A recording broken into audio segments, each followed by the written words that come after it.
Muy buenos días, saludos nuevamente en nombre de nuestro Señor y Salvador Jesucristo. Le damos la bienvenida a usted que me puede escuchar en este momento. Y vamos en este día, quiero tratar un tema acerca de la sangre de Jesucristo. Y vamos a comenzar a leer Efesios 1:7 y después 1 Pedro 1:18 y 19 para comenzar este mensaje. En quien tenemos redención por su sangre, el perdón de pecados, según las riquezas de su gracia. Muy bien. Vamos a buscar ahora 1 Pedro. Quiero unir estos versículos y ahí quiero comentar. 1 de Pedro, capítulo 1, versículos 18 y 19. Sabiendo que fuiste rescatados de vuestra vana manera de vivir, la cual recibisteis de vuestros padres, no con cosas corruptibles, como oro o plata, sino con la sangre preciosa de Cristo, como de un cordero sin mancha y sin contaminación. Muy bien, estos versículos, la razón que quiero mencionar esto de la sangre de Jesucristo es porque muchas veces uno puede escuchar personas, hermanos o hermanas, que quieren sanar en la sangre de Jesucristo, echar fuera demonios en la sangre de Jesucristo. Ahora, por ejemplo, en los tiempos de Moisés, Dios mandó a poner sangre en las puertas, en los dinteles, como una señal de que el primogénito que estaba en esa casa de los israelitas iba a pasar el ángel de la muerte y no iba a tocar ese hogar. Pero la sangre que fue puesta era una señal. O sea, sin la palabra de Dios no hay salvación. Era la palabra de Dios la que protegía al primogénito de ese hogar. No era la sangre. Así que la sangre tan solo era una señal. Ahora hemos leído en estos versículos de Efesios y de Pedro, fíjense, hay una palabra ahí, se mencionaron palabras como redención o redimidos, rescatados, comprados, que es lo que hace el sacrificio de Jesucristo. Steven tenía ahí un cuadro acerca de la sangre, veamos esto, de la sangre de Jesús cuando Él murió, y dice la palabra de Dios que en la sangre está la vida. O sea que en la sangre de Jesucristo, su sacrificio nos trae vida. Por ejemplo, esto que hemos leído de redimir, comprar, posiblemente el apóstol Pedro estaba pensando en ir a un mercado donde se vendían esclavos, ¿verdad? Y en ese mercado de esclavos iban los dueños de haciendas que necesitaban ayuda y entonces podían comprar a estos esclavos. Y me imagino, ¿verdad?, que habían esclavos de diferente clase. Habían mujeres también, habían hombres jóvenes, tal vez 200 libras o más, tal vez otra persona en 150 libras o más flaca, mientras más fuerte era la persona, el esclavo valía más. Así es que esta persona va y compra un esclavo, paga el precio y ahora ese esclavo le pertenece a él. Quiere decir que pasó de un dueño a otro dueño. En cuanto a lo que hemos creído en Jesucristo, la sangre de Jesucristo, como leímos, noten ahí, por ejemplo, vemos, ¿verdad? Goteras, vemos ahí la corona. Me imagino cuando le implantaron en la cabeza a Jesús, que comenzó a sangrar. Muy bien, esa sangre que habla la Biblia de Jesucristo nos limpia de todo pecado. O sea, esa sangre nos compró, nos redimió, nos rescató del mercado en que estábamos, el mercado de Satanás. Él era el dueño. Uno le puede decir esto a algunas personas y se asustan. No, yo no soy hijo de Satanás. Satanás no es mi dueño. Ahora, mira tus acciones, tu forma de ser, de actuar. De seguro que no son de Dios.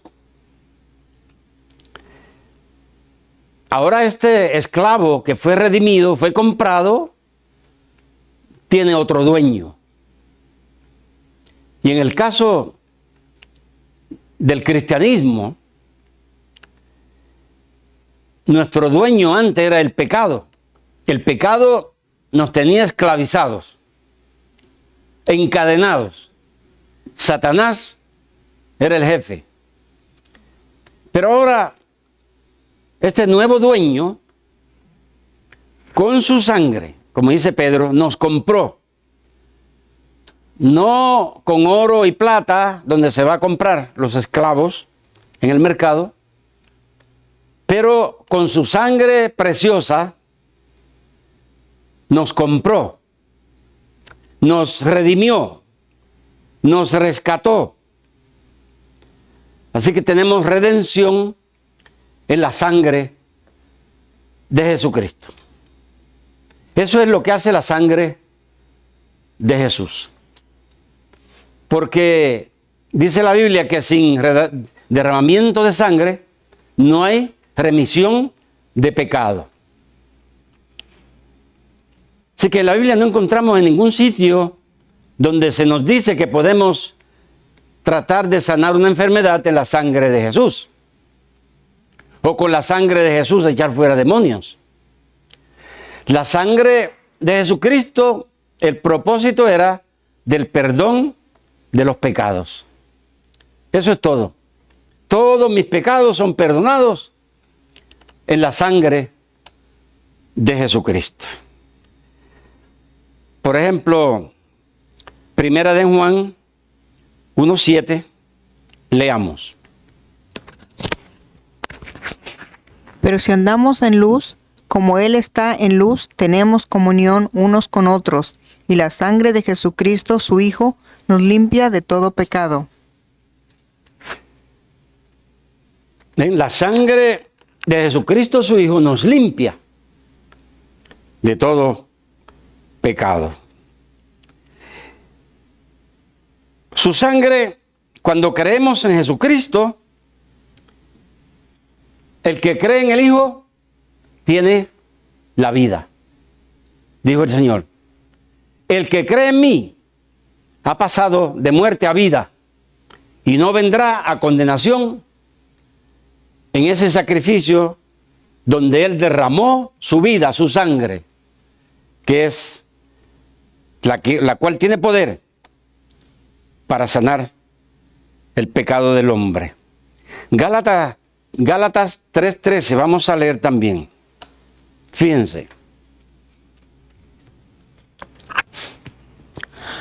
Cristo nos redimió de la maldición de la ley, hecho por nosotros maldición, porque está escrito, maldito todo el que es colgado en un madero.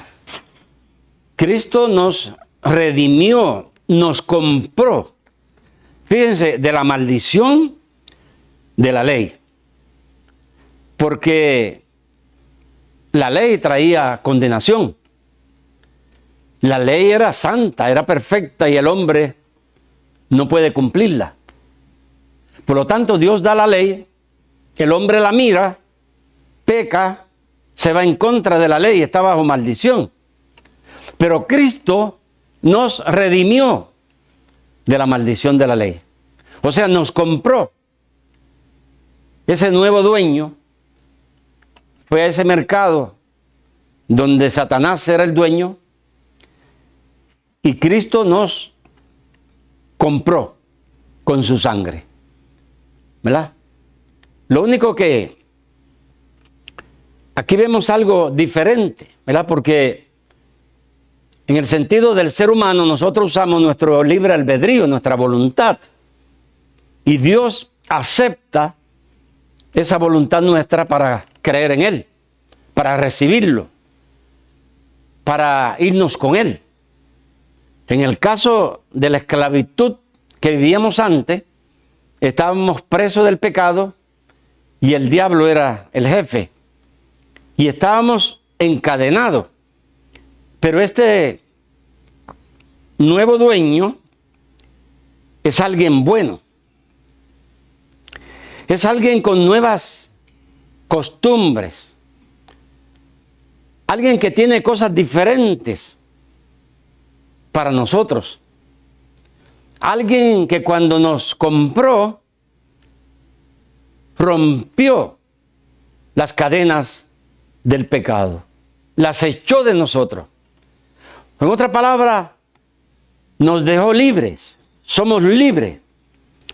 Ahora, como dice Pablo, no usemos esta libertad para andar en el pecado.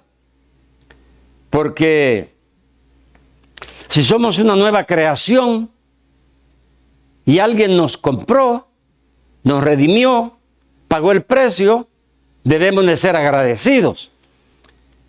Y aunque Dios nos deja libre, ahora nosotros en esa libertad, por nuestra voluntad de agradecimiento, seguimos a nuestro nuevo Señor, a nuestro nuevo amo, aquel que nos compró, aquel que pagó el precio. Y eso es lo que quiere decir la sangre de Jesucristo en la vida de una persona.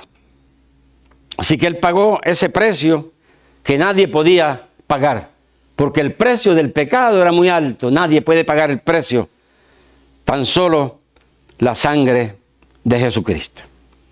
Así que la sangre de Jesucristo no puede echar fuera demonios, no puede sanar enfermedades. Vamos a leer algunos versículos, por ejemplo en Santiago, capítulo 5, versículos 14 y 15. ¿Está alguno enfermo entre vosotros? Llame a los ancianos de la iglesia y oren por él, ungiéndole con aceite en el nombre del Señor. Y la oración de fe salvará al enfermo, y el Señor lo levantará, y si hubiere cometido pecados, le serán perdonados. Fíjense lo que nos dice la palabra de Dios. Dice que si alguno está enfermo,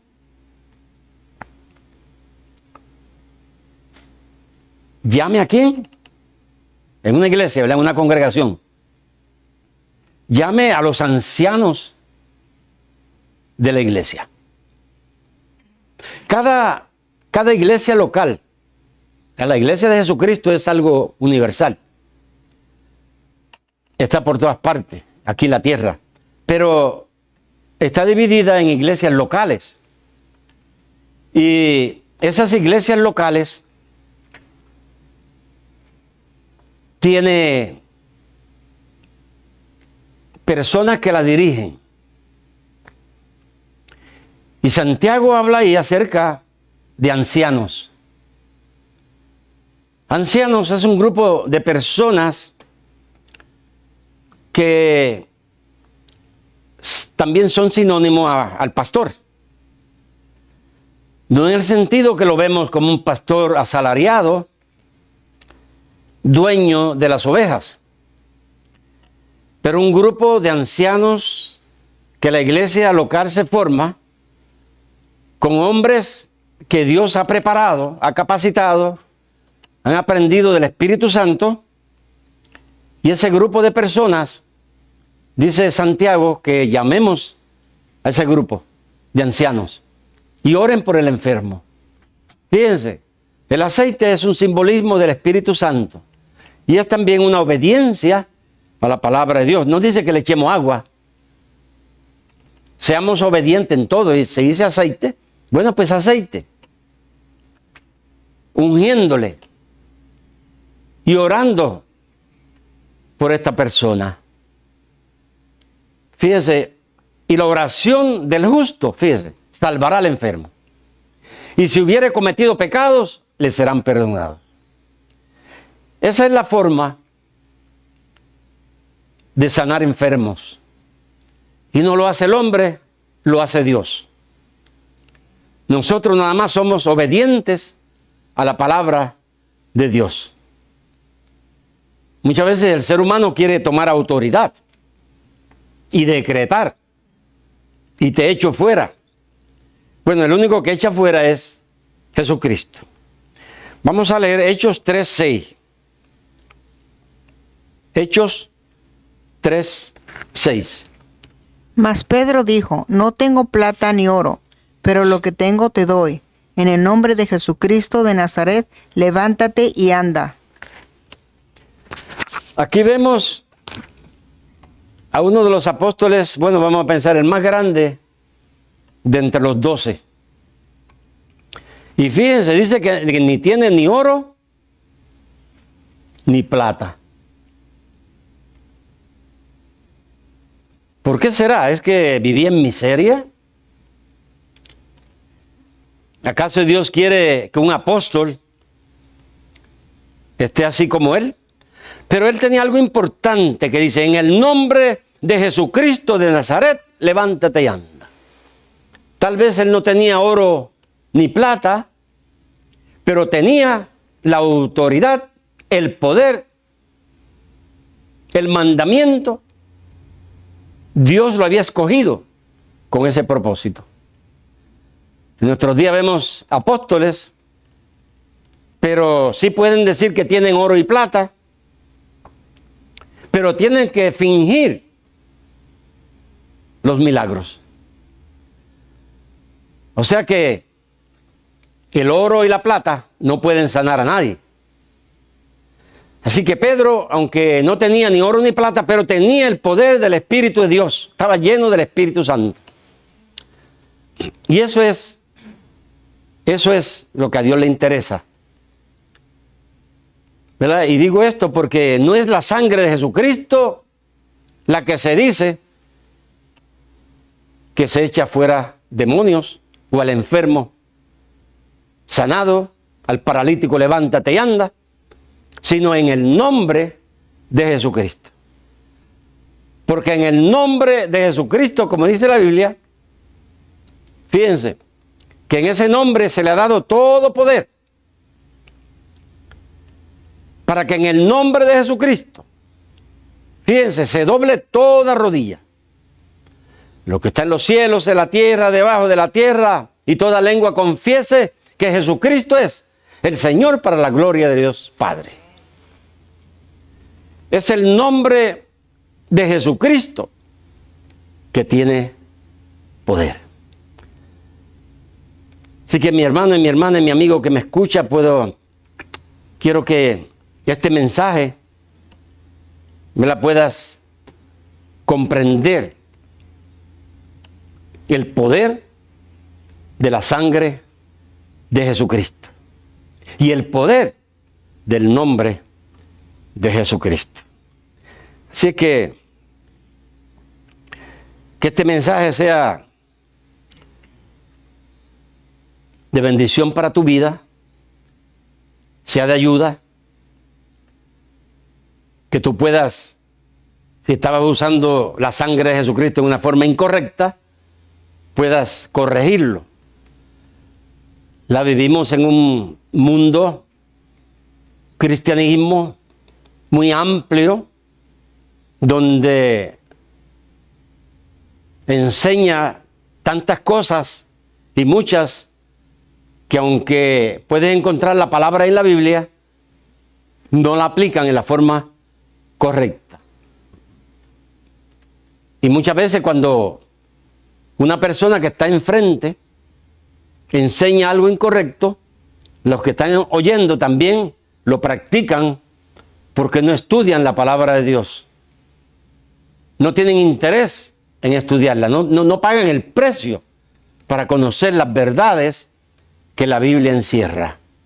Y entonces creen todo lo que se les dice. Oh, fulano de tal dijo esto, el pastor dijo esto, el profeta dijo esto, el apóstol dijo esto. Pero sería bueno que usted estudie la Biblia y pueda decir, la Biblia dice esto, Dios dice esto. Y especialmente nosotros, la iglesia que estamos en el Nuevo Testamento, aprendamos a usar el Nuevo Testamento para las enseñanzas correctas de la palabra de Dios. No se deje engañar cuando lo llevan al Antiguo Testamento para enseñarle doctrinas. El Nuevo Testamento tiene todas las doctrinas, todas las enseñanzas que Dios quiere que usted sepa. No hay que ir a otro lugar. Así que, Señor le bendiga en este día de una forma grande y que este mensaje pueda ser de mucha ayuda en su vida. Gracias, Padre, por este día. Gracias por su palabra. Gracias por este mensaje y que el Espíritu Santo la pueda aplicar en los corazones de muchas personas. En el nombre de Jesucristo. Amén y amén.